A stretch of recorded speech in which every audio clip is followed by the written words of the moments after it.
Chapter 16. One day Samson went to Gaza, where he saw a prostitute.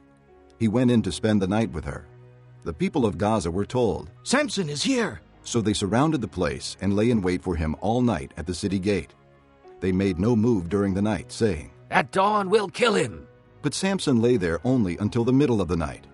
Then he got up and took hold of the doors of the city gate, together with the 2 posts, and tore them loose, bar and all.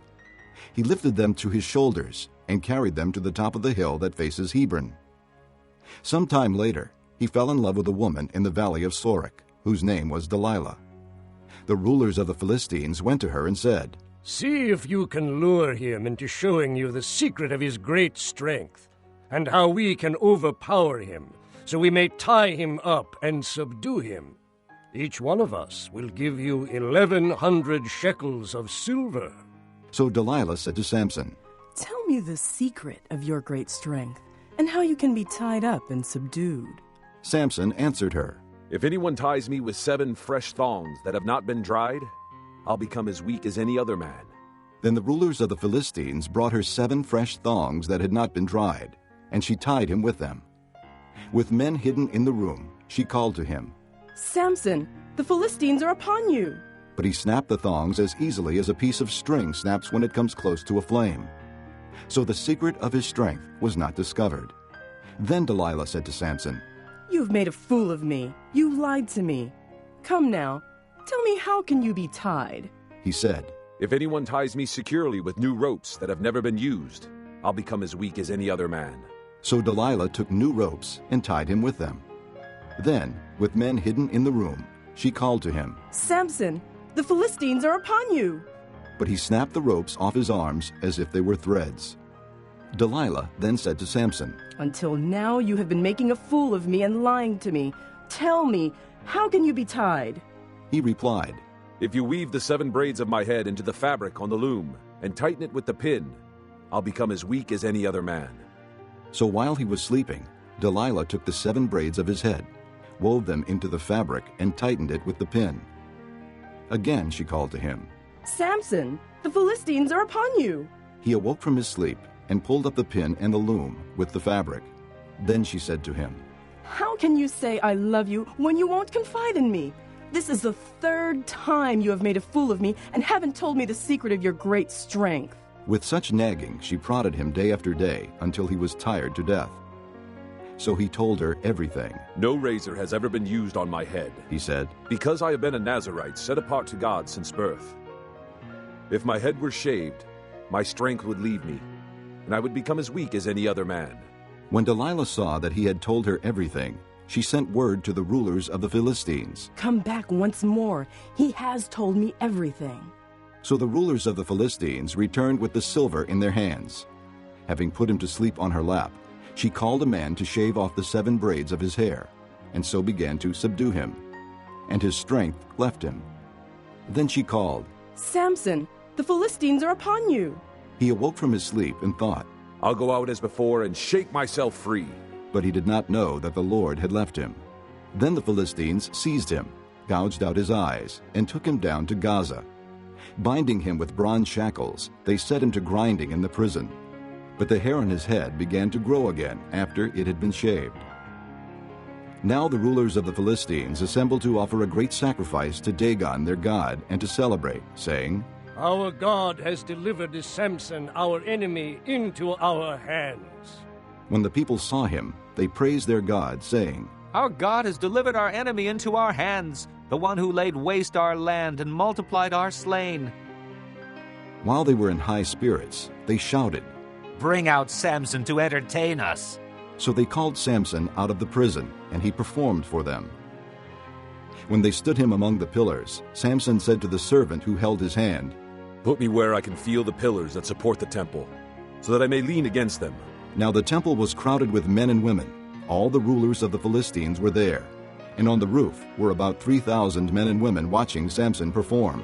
Then Samson prayed to the Lord, "O sovereign Lord, remember me. O God, please strengthen me just once more, and let me with one blow get revenge on the Philistines for my 2 eyes." Then Samson reached toward the 2 central pillars on which the temple stood.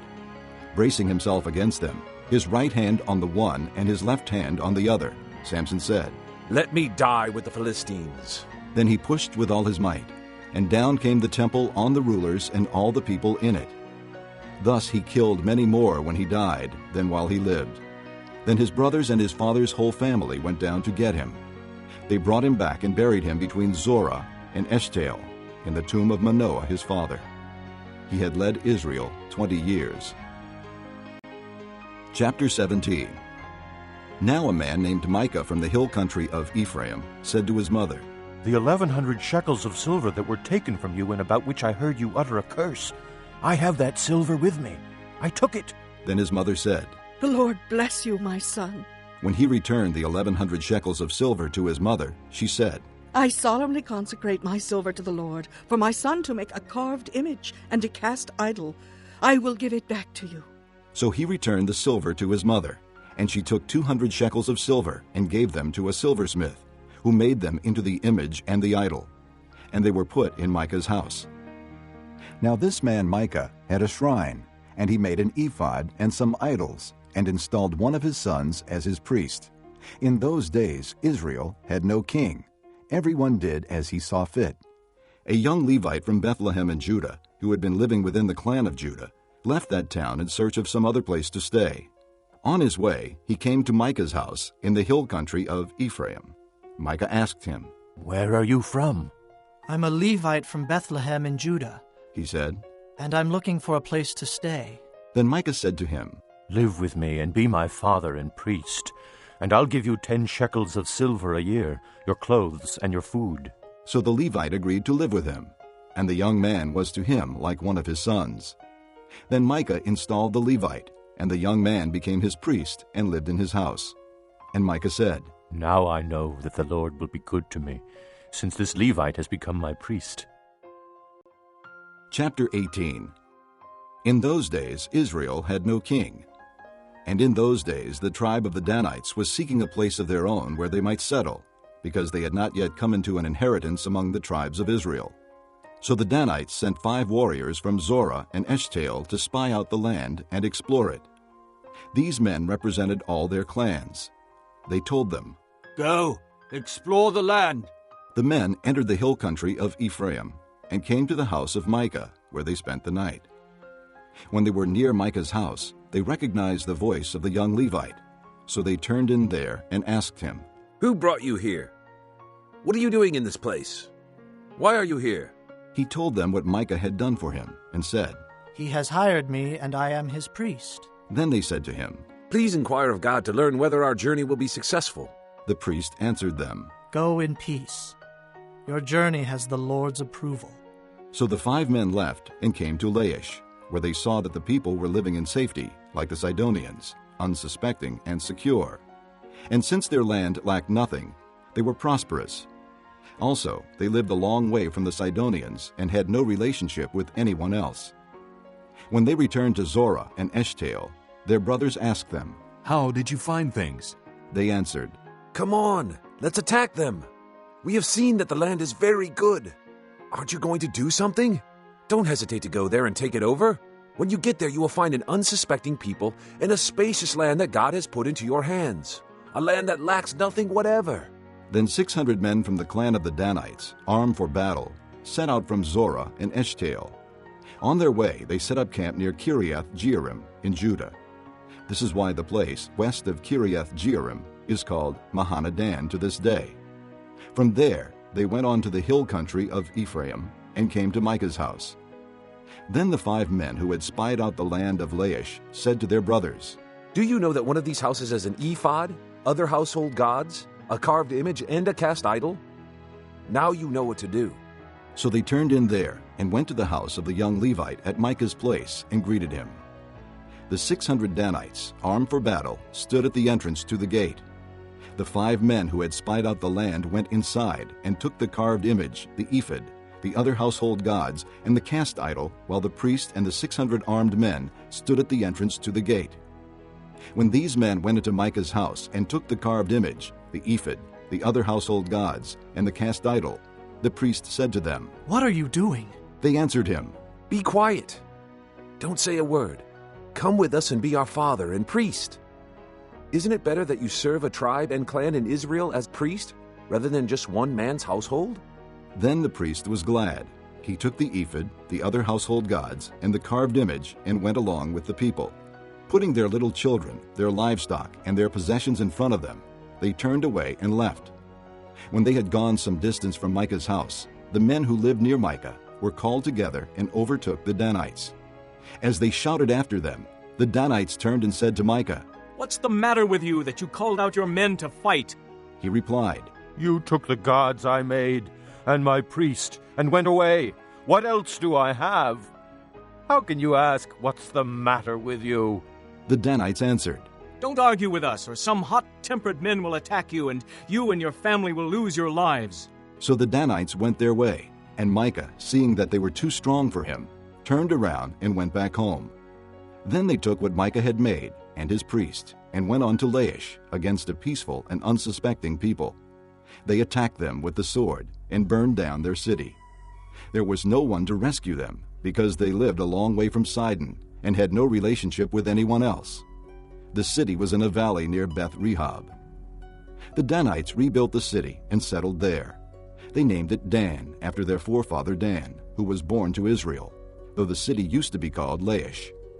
There, the Danites set up for themselves the idols, and Jonathan, son of Gershom, the son of Moses, and his sons were priests for the tribe of Dan until the time of the captivity of a land. They continued to use the idols Micah had made, all the time the house of God was in Shiloh. Chapter 19. In those days, Israel had no king. Now a Levite who lived in a remote area in the hill country of Ephraim took a concubine from Bethlehem in Judah. But she was unfaithful to him. She left him and went back to her father's house in Bethlehem, Judah. After she had been there 4 months, her husband went to her to persuade her to return. He had with him his servant and 2 donkeys. She took him into her father's house, and when her father saw him, he gladly welcomed him.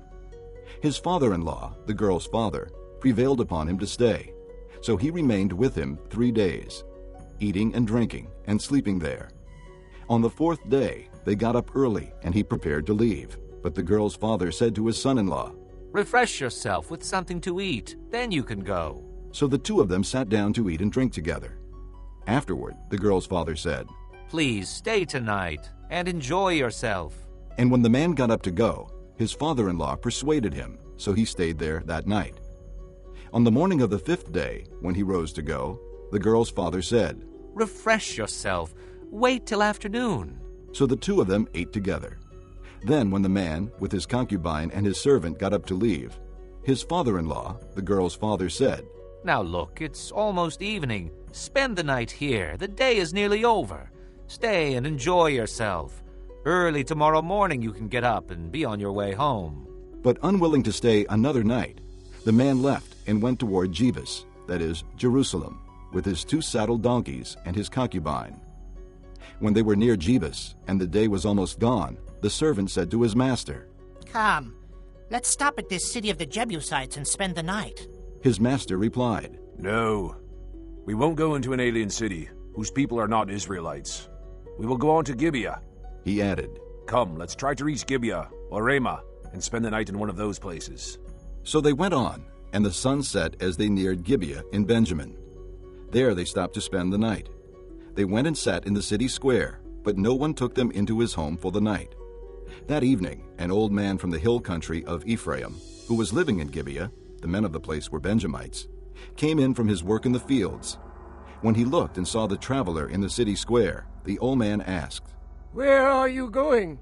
Where did you come from?" He answered, "We are on our way from Bethlehem in Judah to a remote area in the hill country of Ephraim, where I live. I have been to Bethlehem in Judah, and now I'm going to the house of the Lord. No one has taken me into his house. We have both straw and fodder for our donkeys, and bread and wine for ourselves, your servants. Me, your maidservant, and the young man with us. We don't need anything." "You are welcome at my house," the old man said. "Let me supply whatever you need. Only don't spend the night in the square." So he took him into his house and fed his donkeys. After they had washed their feet, they had something to eat and drink. While they were enjoying themselves, some of the wicked men of the city surrounded the house. Pounding on the door, they shouted to the old man who owned the house, "Bring out the man who came to your house so we can have sex with him." The owner of the house went outside and said to them, "No, my friends, don't be so vile. Since this man is my guest, don't do this disgraceful thing. Look, here is my virgin daughter and his concubine.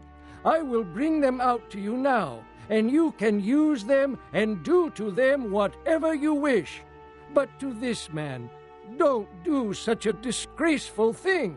But the men would not listen to him. So the man took his concubine and sent her outside to them. And they raped her and abused her throughout the night. And at dawn they let her go. At daybreak the woman went back to the house where her master was staying, fell down at the door, and lay there until daylight. When her master got up in the morning and opened the door of the house and stepped out to continue on his way, there lay his concubine, fallen in the doorway of the house, with her hands on the threshold. He said to her, "Get up, let's go." But there was no answer. Then the man put her on his donkey and set out for home. When he reached home, he took a knife and cut up his concubine, limb by limb, into 12 parts, and sent them into all the areas of Israel. Everyone who saw it said, "Such a thing has never been seen or done, not since the day the Israelites came up out of Egypt. Think about it. Consider it. Tell us what to do."